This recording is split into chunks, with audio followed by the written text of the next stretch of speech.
Y vamos a comenzar por una definición que es una definición de diccionario, ¿verdad? Pueden encontrarse definiciones variadas en los diccionarios, pero luego nosotros tenemos que tomar una definición de un diccionario y evaluar también si esa definición calza con lo que entendemos de la Biblia, de la palabra de Dios. En un diccionario dice así: la familia es un conjunto de personas unidos por vínculos, ahí falta de parentesco o afinidad. Unidos por vínculos de parentesco o afinidad. Y ponen de afinidad porque el matrimonio no se considera un parentesco, aunque siempre uno lo entiende como parentesco, ¿verdad? La esposa y el esposo son parientes, sin embargo se entiende que es un vínculo de afinidad. Bueno, también uno puede pensar que en una familia, digamos, se incluirían allí los casos de adopciones, ¿verdad? A veces hay un niño, una niña que no es parentesco por consanguinidad, pero obviamente también es un parentesco. Algunas veces hay alguien que se adopta en la familia como parte de la familia, pero sin embargo uno mantiene esta idea, ¿verdad?, de personas unidas por parentesco o afinidad. Ahora, dentro de la familia, y se habla de la familia también como el núcleo de la sociedad, ¿verdad?, es como la institución básica en la sociedad, pero más básica es el matrimonio. Entonces, cuando vamos al matrimonio, si también buscáramos en un diccionario, hoy en día podemos encontrar definiciones que no calzan del todo con la definición bíblica de lo que es un matrimonio. El matrimonio es la unión entre un hombre y una mujer, y hoy tenemos que aclararlo, incluso ser más explícito, entre un hombre biológico y una mujer biológica, porque hoy en día esta identidad, esta ideología de la identidad de género hace que las personas se identifiquen como lo que no son biológicamente. Entonces nosotros vamos a leer en la palabra de Dios que dice Génesis 2:18: y dijo Jehová Dios, no es bueno que el hombre esté solo, le haré ayuda idónea para él. Y esta ayuda idónea es que Dios creó a la mujer. Versículo Génesis 2:21, entonces Jehová Dios hizo caer sueño profundo sobre Adán, y mientras éste dormía, tomó una de sus costillas y cerró la carne en su lugar, y de la costilla que Jehová Dios tomó del hombre, hizo una mujer y la trajo al hombre. Recordemos que Dios hizo a Adán del polvo de la tierra, ¿verdad? Y hasta de manera científica está comprobado que la constitución del ser humano, todo lo que el hombre es, son partículas que se encuentran en la tierra, ¿verdad? Entonces somos polvo, por eso polvo somos, al polvo vamos cuando morimos. Y Dios tomó de la costilla de Adán e hizo a una mujer y la trajo a Adán. Y luego, entonces, queda aquí cerrada esta idea de la institución del matrimonio en Génesis 2:24, cuando dice: por tanto, dejará el hombre a su padre y a su madre y se unirá a su mujer y será una sola carne. Y quizás para Adán o Eva era rara la idea de padre y madre, porque ellos fueron los primeros seres creados, ¿verdad? Sin embargo, está aquí asentando que Dios no solo determinó por creación, ¿verdad?, la existencia de Adán y Eva, sino también los medios por los cuales nuevos seres existirían en esta tierra. Obviamente Dios es el creador de todos, porque Dios también es el que determina los medios. Podemos decir que Dios es nuestro creador, aunque no nos haya hecho, digamos así, en la misma manera que hizo a Adán o a Eva, sino por el medio que Él ha determinado, que es la procreación. Y para esto es necesario un hombre y una mujer. Y el ser humano, en su entendimiento entenebrecido, como dice la Biblia, busca retorcer todos los principios o las verdades escriturales y por todos los medios busca alterar esto, ¿verdad? Por eso hay hombres que quieren ser mujeres, mujeres que quieren ser hombres, hombres que se unen a mujeres, mujeres con mujeres, y debemos advertir que todo eso es pecaminoso, es contra la naturaleza y es opuesto a la santa voluntad de Dios y al diseño de Dios. Por lo tanto, el diseño de Dios para un matrimonio es la unión de un hombre y una mujer, y es la única forma posible de procreación.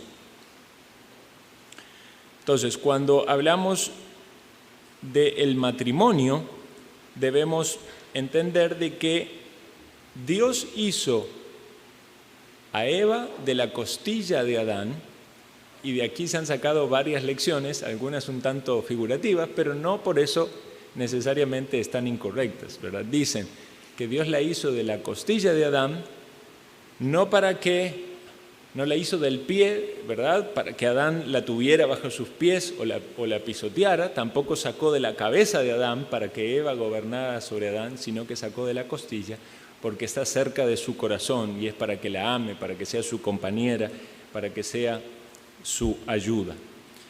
Entonces, obviamente, cuando pensamos en el matrimonio, debemos considerar todas las implicaciones que hay en esta relación tan sagrada. Es una relación sagrada. Honroso sea el matrimonio, dice la palabra de Dios. Y entonces, en estas responsabilidades mutuas, Efesios 5:33 nos dice: por lo demás, cada uno de vosotros ame también a su mujer como a sí mismo, y la mujer respete a su marido. Y está la idea esta en la Biblia bien clara de su mujer. Es la mujer para un hombre, ¿verdad? Para descartar también toda idea de poligamia, aunque no es aceptada en nuestra cultura por el momento, ¿verdad? Porque uno no sabe en qué dirección va toda esta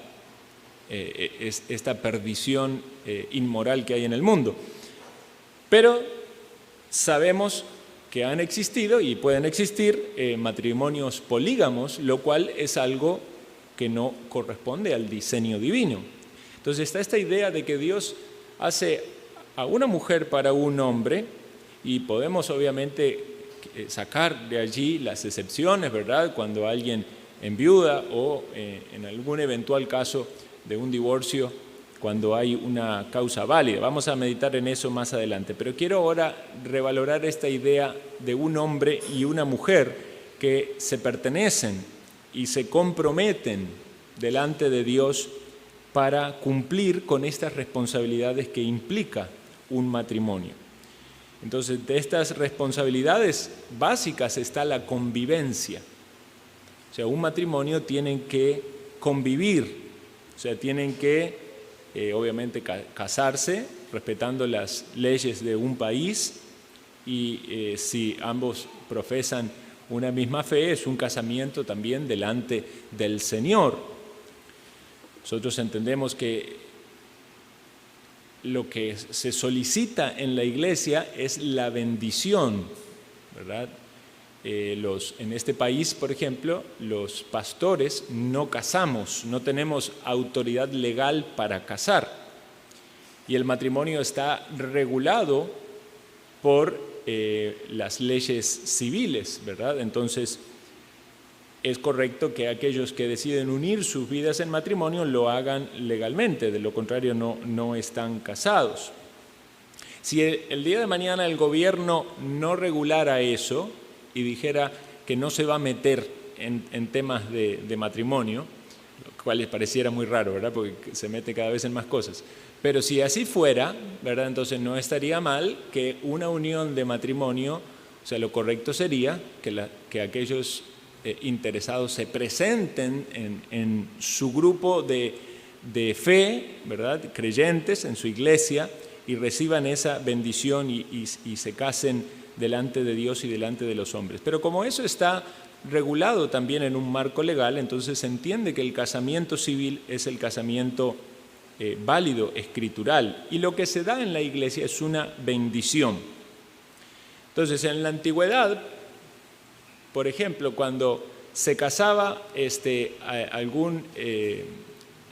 algún príncipe, ¿verdad? Algún heredero de un trono, algo así, decían, y todavía eso está contemplado en las regulaciones, ¿verdad?, que aunque estuviesen casados, el casamiento o el matrimonio era consumado en la unión conyugal, ¿verdad? Es decir, que si por alguna razón no había unión conyugal y alguno de los dos solicitaba la anulación, podían entonces decir que no habían estado casados. ¿Por qué? Porque evidentemente uno de las características básicas en el matrimonio es lo que dice allí la palabra, la unión en una sola carne.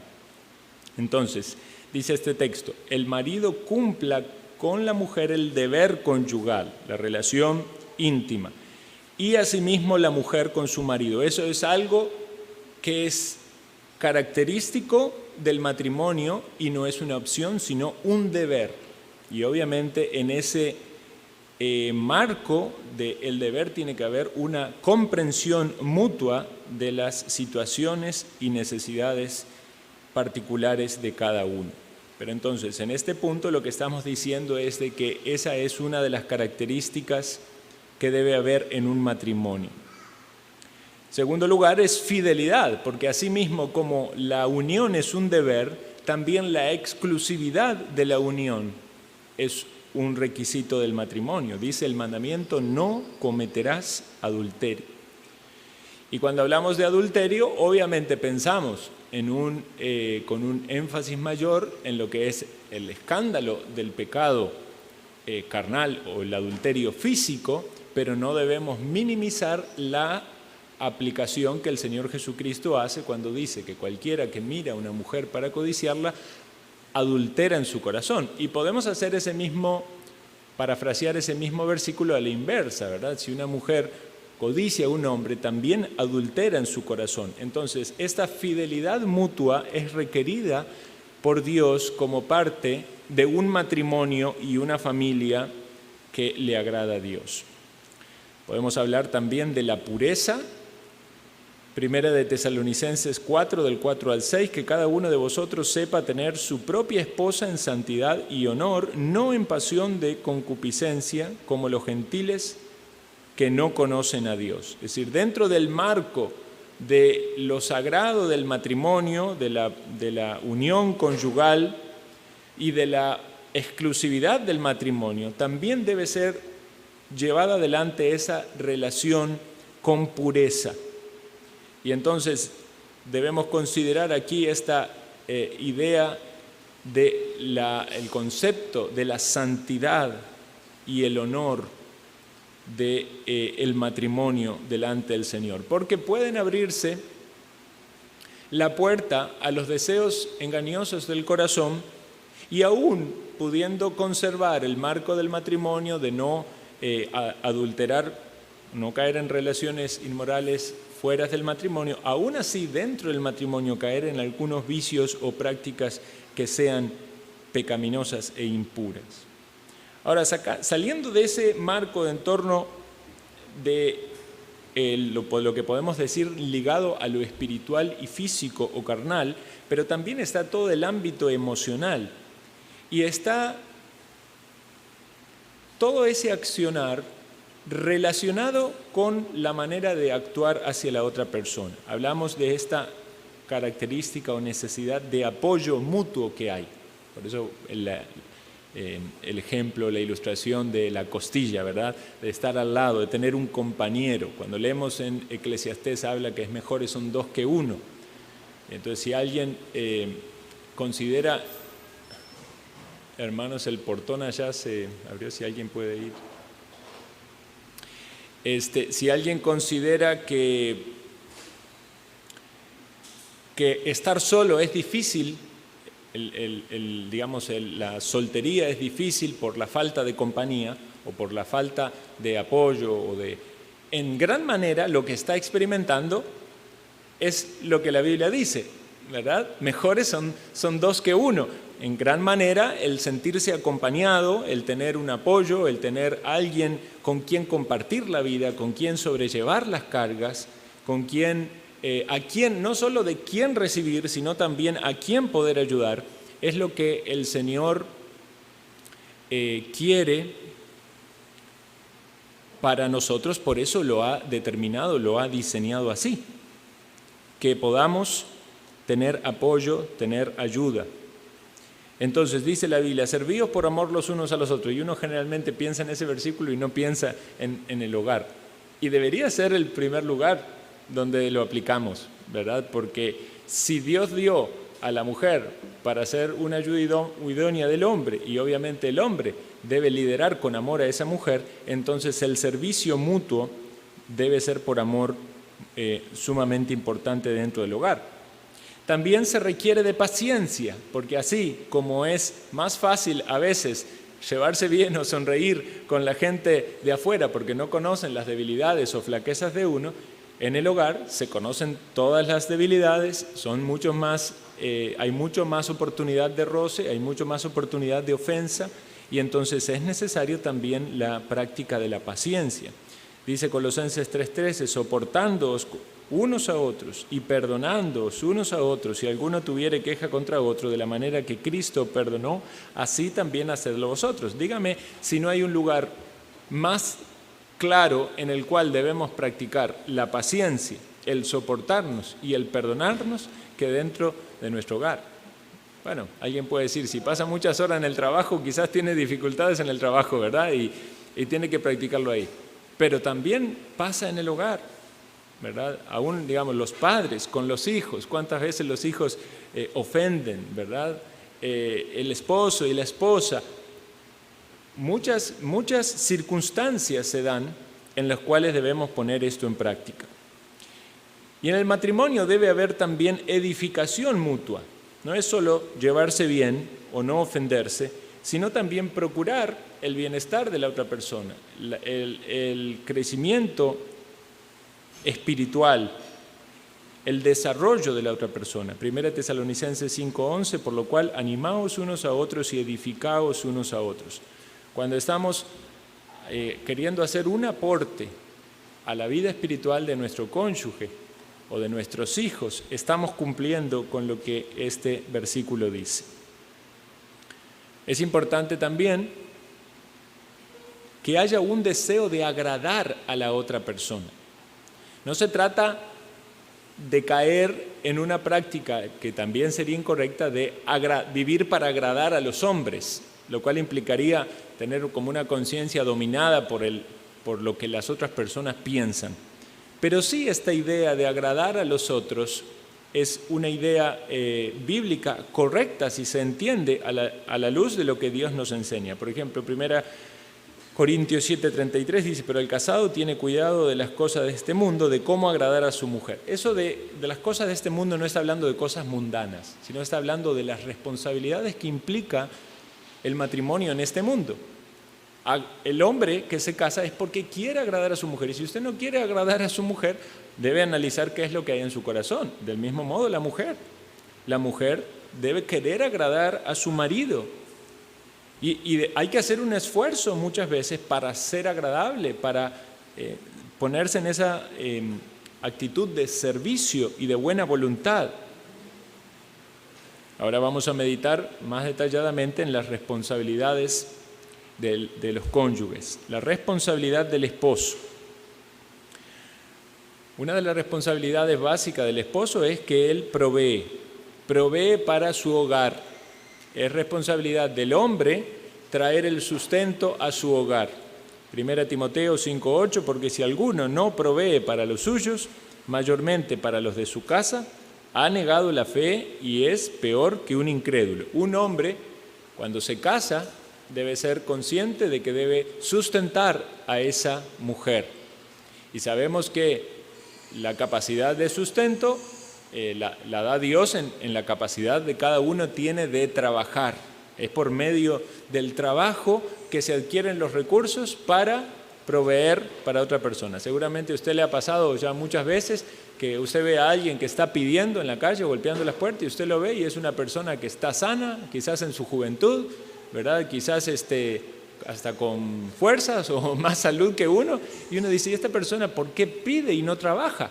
Bueno, el medio que Dios ha determinado para tener para nuestro sustento es el trabajo. Por eso dice la Escritura, el que no trabaja, que no coma, ¿verdad? Entonces, si un hombre quiere formar un hogar, quiere formar una familia, debe saber de que debe no solo sustentar su propio alimento y vestimenta, sino también el de su esposa. Y cuando vengan los hijos, de sus hijos.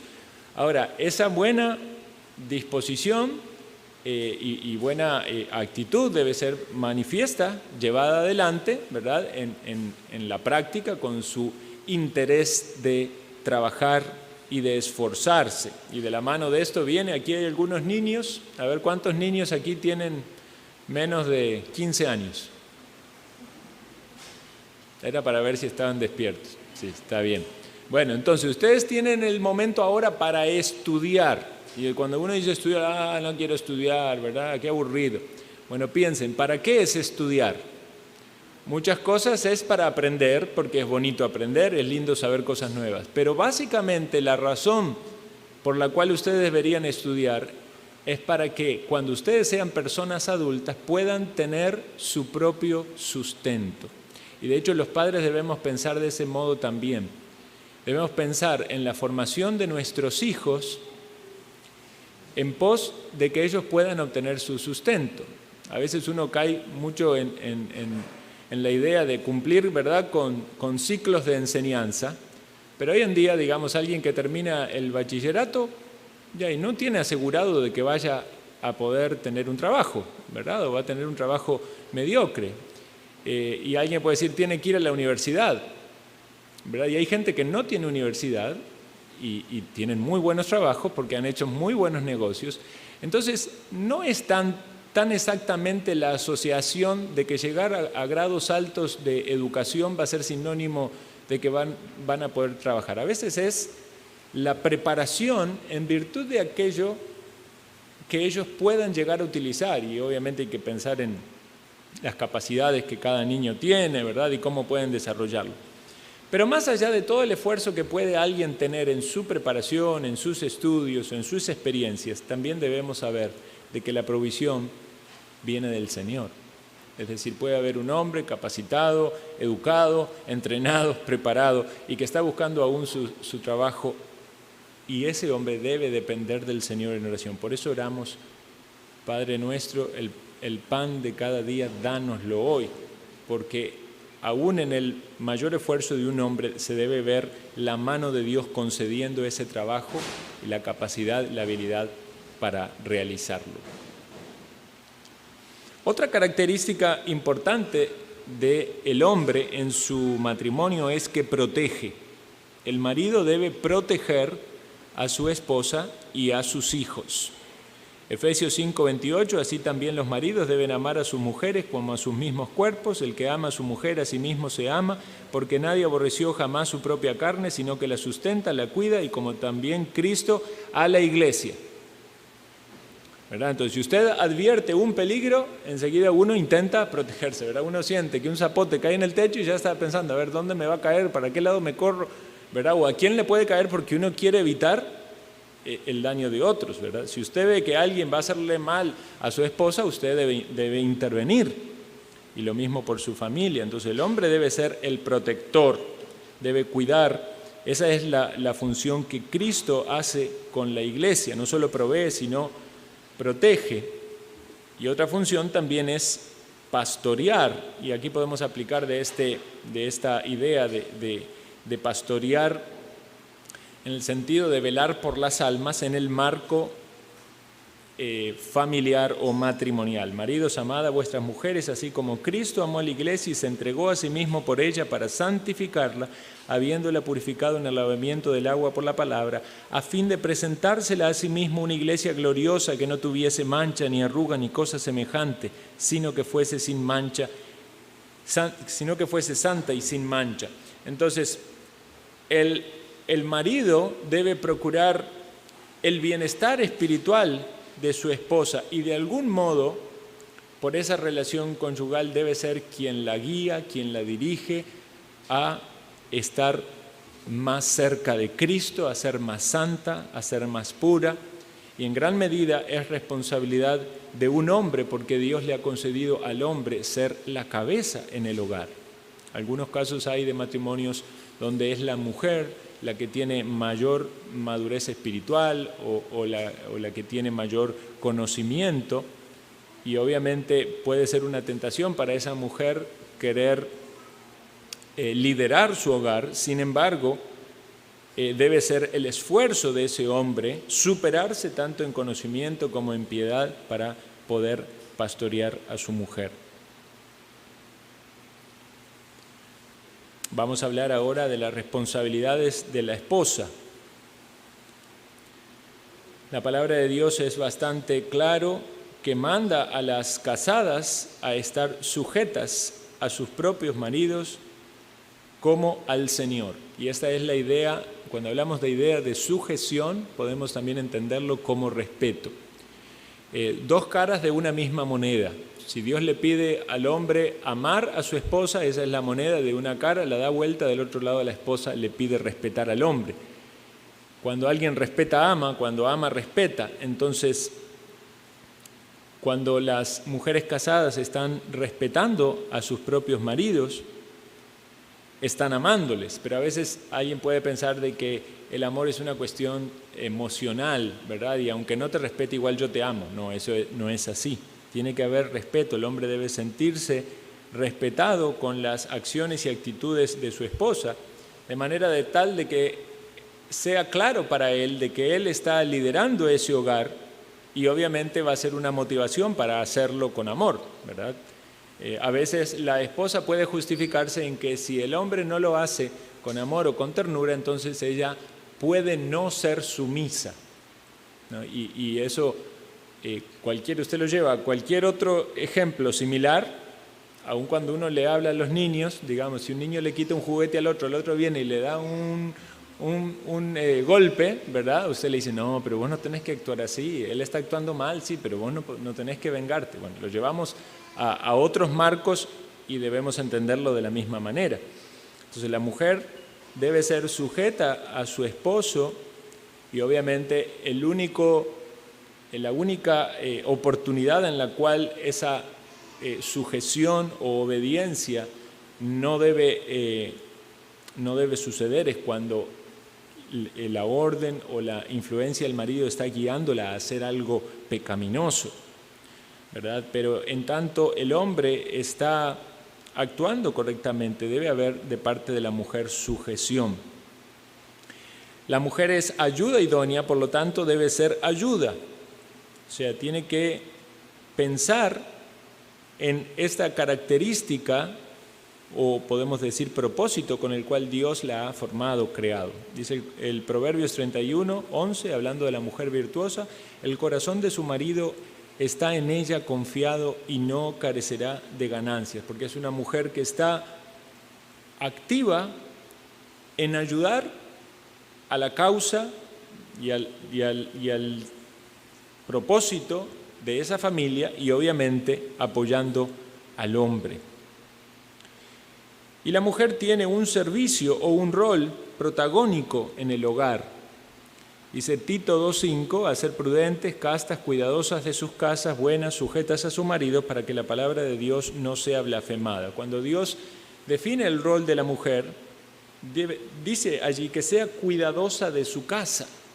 Y entonces esta mayordomía del hogar, y uno entiende que esto implica obviamente que el hombre sale a trabajar y la mujer en su hogar, en la crianza de sus hijos, ¿verdad? En los negocios del hogar, en todo lo que implica estar en el hogar. No necesariamente significa que no trabaja, significa que sigue siendo la mayordoma, podríamos decir, en ese hogar, sin descuidar las cosas de su hogar, cumple sus funciones, ¿verdad? Aun cuando esto traiga un beneficio económico para su familia. No necesariamente es un requisito de ella, porque es el hombre el que provee en primera instancia, pero ella hace todo lo que corresponde dentro del hogar. Y ya solamente pensar en la crianza de los hijos, ya hay tarea suficiente, ¿verdad? Y en el mantenimiento del hogar, de manera tal de que la familia pueda vivir y cumplir sus objetivos. Entonces, esto es parte de este ministerio al cual Dios le llama a la mujer y de su responsabilidad. Sumamos ahora entonces los hijos. Hablamos de responsabilidad del hombre, de la mujer, ahora vienen los hijos. Salmo 127:3. He aquí herencia de Jehová son los hijos, cosa de estima el fruto del vientre. Hermanos, vivimos en una sociedad que ya ha ido aceptando cada vez con más entendimiento o podemos decir seguridad de que realmente los hijos son más un problema que una bendición. Y entonces, cuando hay una familia que tiene hijos, ¿verdad?, pareciera ser que está ese estándar, el estándar de familia tipo, ¿verdad? Entonces, tienen un chiquito, ¿verdad? Y ya la mujer queda embarazada y dice, está buscando la parejita, ¿verdad? Como ya tenés la parejita, ya no más, ¿verdad? ¿Por qué? Porque la idea es, ya 2 hijos es suficiente, ¿para qué más? Entonces, como que, ¿por qué vas a mirar? La situación económica no son buenas, ahí empiezan todas las advertencias, todos los... ¿Por qué tener tantos hijos? El mundo está muy mal, hay muchos peligros, que esto, que lo otro, ¿verdad? Llenando la idea en la mente de las personas de que es mejor tener menos hijos. En el caso de Europa, ustedes ya saben que muchos países de Europa, en lugar de tener un crecimiento demográfico, tienen una tasa negativa de nacimiento, es decir, que la población en lugar de crecer va bajando. Hay algunos países que fueron países en su gran mayoría cristianos por mucho tiempo, donde ahora el grupo de musulmanes va en ascenso. Claro, los musulmanes tienen en promedio entre 6 y 8 hijos. ¿Por qué? Porque ellos no ven a los hijos como un problema, ven una forma con la cual conquistar el mundo y poder hacer que la religión musulmana se extienda. Bueno, aunque ellos tienen una religión incorrecta, indirectamente están entendiendo este principio que dice aquí la palabra, cosa de estima el fruto del vientre, herencia de Jehová son los hijos. Entonces, debemos cuidar que en el mundo cristiano exista esa mentalidad anticonceptiva de los hijos, es decir, que quieren evitar los hijos. Habrá razones válidas por las cuales algún matrimonio cristiano diga o entiende y llega a la conclusión de que no van a tener más hijos. Distintas razones, quizás ya por una cuestión de edad, de salud, pero en la mayoría de los casos hay que analizar si la razón está basada en una causa netamente egoísta, en la ideología o pensamiento de este mundo, de querer vivir para sí mismo, de querer satisfacer sus metas materiales o terrenales, de no querer cumplir la responsabilidad o el esfuerzo que implica ser un padre. Y entonces cada matrimonio debe preguntarse delante de Dios si es válido poner una barrera que los hijos vengan. Porque eso es algo que es bastante fuerte a la luz del entendimiento de la palabra de Dios. Los hijos no vienen cuando se los piden, como algunos dicen, ¿verdad? Están pidiendo hijos. No, los hijos naturalmente vienen. Hay que hacer algo para evitarlos. Ahora, habrá situaciones puntuales. Por alguna razón dice que Jehová es el que abre la matriz y cierra la matriz, ¿verdad? Habrá situaciones puntuales por las cuales algún matrimonio no pueden tener hijos. Habrá alguna pareja en la cual por alguna razón física o de salud no pueden tener hijos. Bueno, ellos sin duda deben descansar y confiar en la providencia del Señor y en la dirección del Señor en esto. Pero cuando vamos al concepto, a la convicción que debe haber en cada matrimonio cristiano a la luz de la paternidad o de la maternidad, y esto es importante para aquellos que son jóvenes y están pensando en un matrimonio, en casarse, una de las preguntas que suele hacerse es: ¿y vos cuántos hijos querés tener? ¿Y vos cuántos querés tener? Es como si fuera nada más una cuestión del deseo de uno. La pregunta que deben hacerse es: ¿cuántos hijos querrá Dios traer a este mundo por medio de nuestra unión? Y la otra es: ¿estamos dispuestos a recibir esos hijos y a cuidarlos y a velar por ellos? Entonces, entendiendo eso, ya viene otra responsabilidad grande y seria, que es criarlos. Y criar hijos no es una tarea fácil. Cualquiera que es padre y tiene niños pequeños sabe de qué hablamos. Quizás haya algunos que han sido bendecidos con angelitos que parece ser que no tienen pecado, pero la mayoría hemos comprobado la depravación total en las primeras instancias de vida de nuestros hijos. Ya al año y medio uno puede comprobar casi todo lo malo que sale del corazón de ellos. 1 Timoteo 5, 9 al 11, cuando se habla de la mujer viuda que la iglesia debía socorrer económicamente en una época donde las viudas corrían gran riesgo de morir de hambre por desatención, una de las buenas obras que se requiere de esa mujer es si ha criado hijos. Entonces, es una buena obra para una mujer criar hijos. Y pudiese ser el caso de alguna que no tenga hijos propios, no sería nada malo, más bien correcto, que adopte y que críe hijos, porque van a ser sus hijos y los va a criar y va a practicar esa responsabilidad que Dios le dio a la mujer y quizás en un grado aún de mayor amor al tomar como propios hijos que no son de su consanguinidad. Entonces, esta tarea es una tarea que deben realizar las mujeres piadosas. Lo hacen mujeres que no son piadosas. Y el fruto de esas mujeres impías criando hijos muchas veces se ve en las obras que hacen esos hijos luego. Y la mayoría de aquellos que han hecho grandes atrocidades en este mundo, podemos hablar tanto de delitos, criminalidades, como cosas aberrantes aún en lo teórico o filosófico, han tenido que ver con hogares totalmente impíos, ¿verdad? Madres que no han cumplido su función, padres que no han instruido a sus niños. Los cristianos debemos hacer una gran diferencia en eso. Y más bien, si el mundo no quiere tener hijos, qué bueno es que muchos cristianos tengamos muchos hijos y esos hijos, en la buena gracia y voluntad de Dios, también vengan a la salvación, porque no es nuestro poder cambiar su corazón, pero sí es nuestra responsabilidad instruirlos y formarlos para que sean siervos de Dios y que vengan a la salvación. Entonces, esa es responsabilidad de los padres, la instrucción.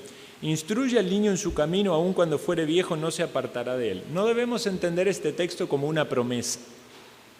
El libro de Proverbios no es un libro de promesas, sino un libro de consejos. Entonces no podemos decir que si un padre, una madre piadosos tienen un hijo que hoy no anda en los caminos del Señor, que ellos fallaron. Uno desea y anhela y ora y clama para que los hijos de uno vengan a la salvación, y evidentemente puede haber malos ejemplos y malos testimonios que sean un estorbo en la conversión de ellos, pero nada va a ser un estorbo cuando Dios quiere salvarlos. Entonces debemos obviamente como padres reconocer nuestras faltas y que ellos vean sinceridad, que no vean hipocresía en aquellos que dicen ser de Cristo. Quizás la hipocresía sea el peor de los problemas, cuando ven una cosa en lo público, ¿verdad?, o en la vida religiosa y otra en el hogar, y es ahí cuando se enojan y rechazan la fe. Pero cuando hay una familia que con sinceridad, con amor, con ternura, con dedicación, con oración, instruye a sus hijos en su camino, hemos de confiar entonces que el Señor va a tocar sus corazones. En algún momento tocará sus corazones y vendrán al Salvador. Y esta es nuestra responsabilidad, instruirles. No solo darle educación en cuanto a los conocimientos, ciencia, matemática y todas las ramas del conocimiento humano, sino especialmente en la instrucción bíblica. De la mano de esto, la disciplina. Nosotros vemos, como decimos constantemente, el pecado en ellos y debemos proceder en contra de esas manifestaciones de pecado de manera bíblica, porque si no caemos en las prácticas de la psicología, y eso es como el mundo trata al pecado. ¿Cómo trata el mundo al pecado? El mundo no considera ni siquiera la idea de pecado, más bien dice son errores, son fallas, ¿verdad? Y se minimiza el entendimiento bíblico del pecado, la culpabilidad del pecado, la necesidad de la corrección o del castigo. Efesios 6:4 dice: vosotros padres no provoquéis a ira a vuestros hijos, sino criadlo en disciplina y en amonestación del Señor. Y esas oportunidades de disciplinarlos o de amonestarlos son oportunidades para presentarles el Evangelio y mostrarles que ellos necesitan de lo profundo de su corazón a un Salvador, porque lo que ellos producen, lo que quieren, lo que desean hacer es pecaminoso, va en contra de los mandamientos de Dios. Pero entonces, cuando ellos son corregidos, son disciplinados, le estamos llamando con compasión y con amor a que vengan al Señor Jesucristo y hallen en Él la salvación. Vamos a hablar ahora de la responsabilidad de los hijos, niños que están aquí. ¿Cuántos niños que están aquí tienen menos de 12 años? Ajá, bueno. ¿Y más de 12 años? Para ver, todos los hijos deben obedecer, ¿verdad? Todos los hijos debemos obedecer, pero mayormente aquellos que viven bajo el techo de sus padres y que comen la comidita que le da papá y mamá. Dice Efesios 6:1: hijos, obedeced en el Señor a vuestros padres, porque esto es justo. ¿Saben lo que es justo delante de Dios, niños? Que obedezcan a papá y a mamá.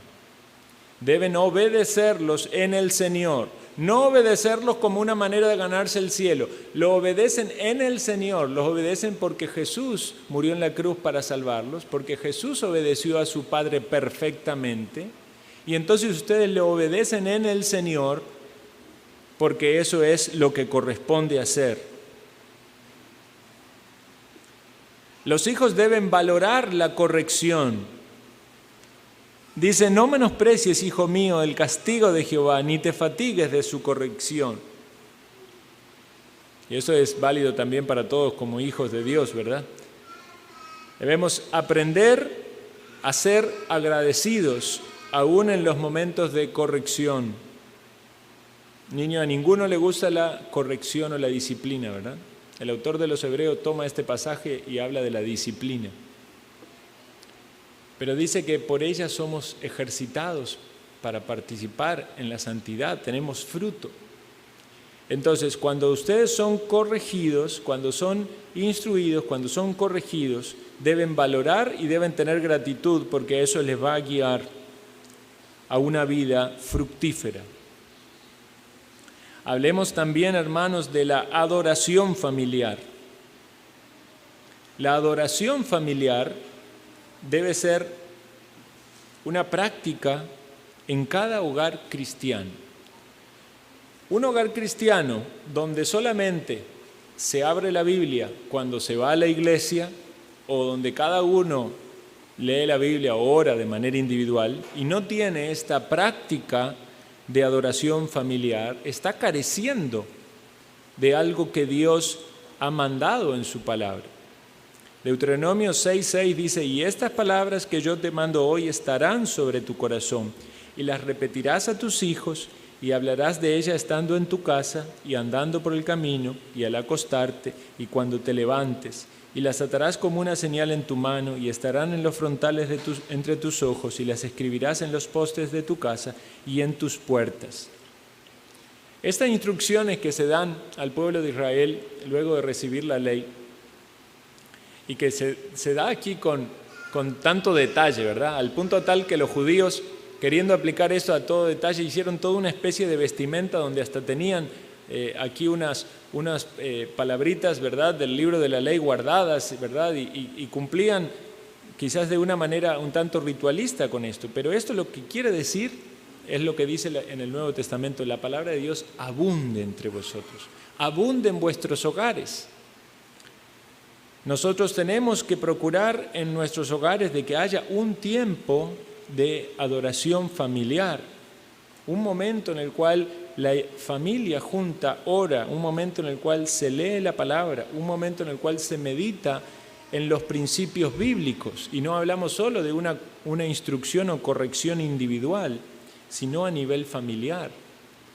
para que entonces se perciba en esos niños y en ese matrimonio, ¿verdad?, que no solo se busca a Dios de manera individual, sino de manera familiar.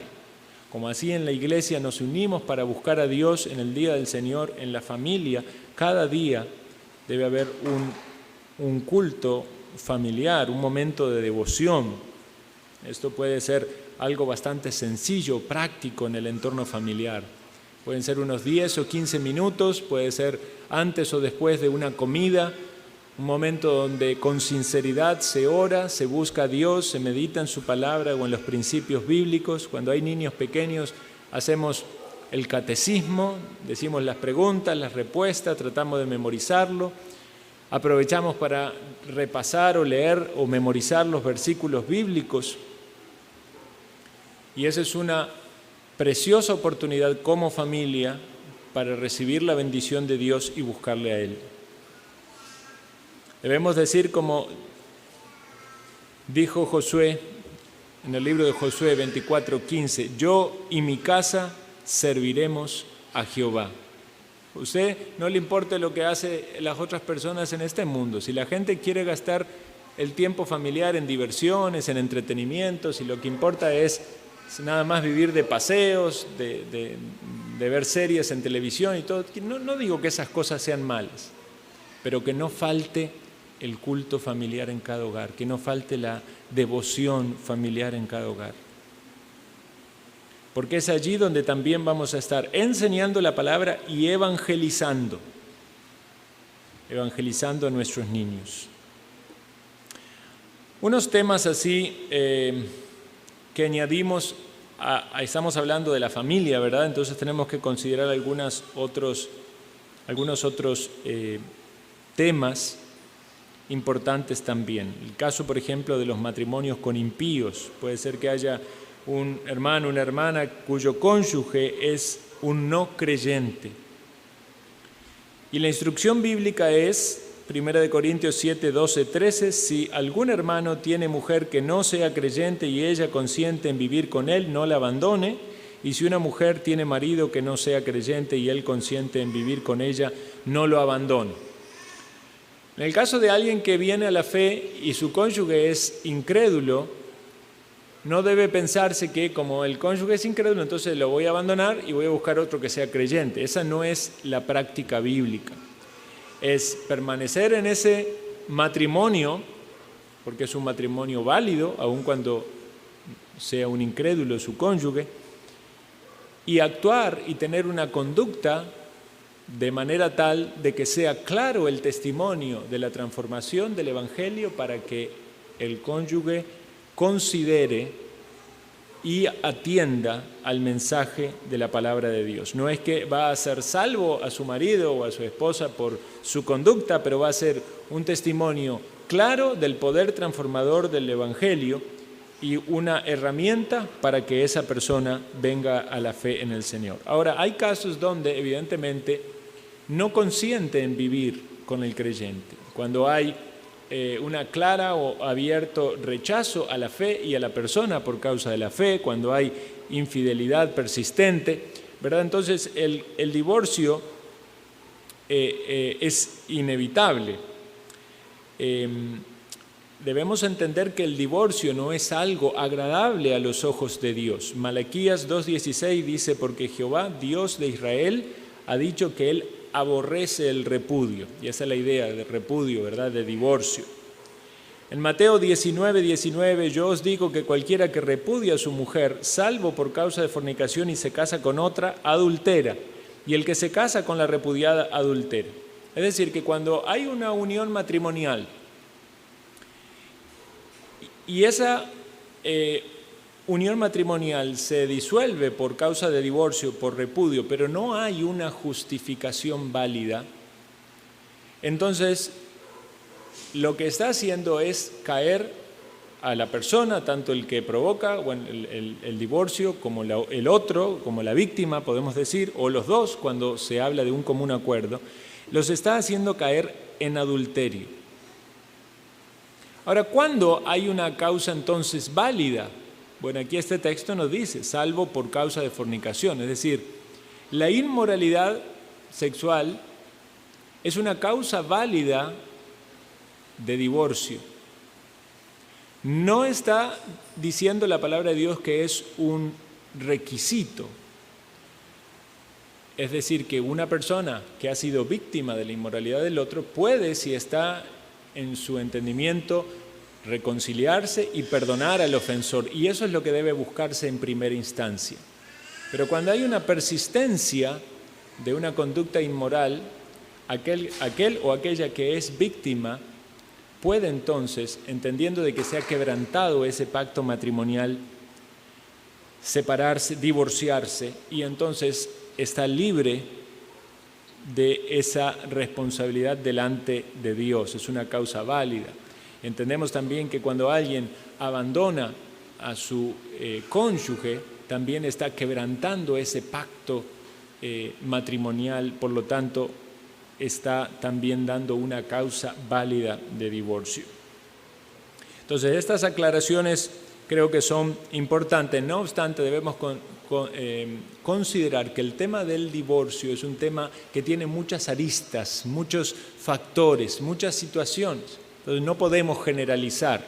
De ahí que es tan importante que todos estos casos o temas sean tratados a la luz de la guía pastoral y en una iglesia local con la consideración de la palabra de Dios. Porque puede ser que si uno diga, esta es la manera de manejar el asunto, cuando se lleva a la práctica en un tema particular se caiga en una práctica errónea. Estamos viendo, hermanos, todo este tema de la familia y algunas cosas más en una sola clase. Entonces, es para que tengamos nada más un marco general. Recordemos que esto es un manual o curso de discipulado con el cual vamos a tocar temas con las personas a las cuales estamos instruyendo y guiando al Señor, y esos temas son necesarios ser tocados, porque a veces pasa que alguien está queriendo conocer de Dios y su palabra, y hasta que estos temas no se tocan, no sale a la luz lo que hay en su corazón con respecto a alguna lucha en particular. Vamos a hablar brevemente ahora del tema del noviazgo. Puede ser que haya aquí jóvenes que anhelen formar un matrimonio. Y entonces uno piensa en esa idea de ponerse de novio con alguien, ¿verdad? La señorita que espera el príncipe azul y el muchacho que espera que llegue la princesa. Debemos tener esto en consideración. 2 Corintios 6:14, no os unáis en yugo desigual con los incrédulos, porque qué compañerismo tiene la justicia con la injusticia y qué comunión la luz con las tinieblas. Ustedes saben lo que es el yugo. El yugo era esas maderas, ¿verdad?, que le ponían a los animales para jalar, ¿verdad?, del arado, o jalar de una carreta, o jalar de algo, ¿verdad? Toda una estructura, un arnés y unas maderas, unos tucos, ¿verdad?, de maderas que le ponían a los animales, un yugo. Y estaban ahí, atrapados por eso, y debían jalar en una dirección. Entonces, si hay un yugo desigual, eso va a provocar de que un animal, si eso pasaba, un animal iba a ser maltratado, ¿verdad? Iba a afectar seriamente al otro. Al hacer fuerza, más daño le hacía. Entonces, con los incrédulos, el creyente está en otro nivel, en otra línea, en otra dimensión, y eso inevitablemente va a afectar al creyente y es algo pecaminoso. Algunos piensan y dicen, bueno, pero si yo me pongo de novio con fulanito o fulanita, yo lo voy a llevar a la iglesia y yo le voy a hablar la palabra y él se va a convertir. Es querer hacer la obra de Dios por medio del pecado, y eso es algo muy serio. Dios dice que eso no lo debes hacer, eso te va a afectar a ti. Tú no sabes si vas a hacer salvo a la otra persona, tú no sabes si Dios tiene a bien salvarle o esa persona va a permanecer en su pecado.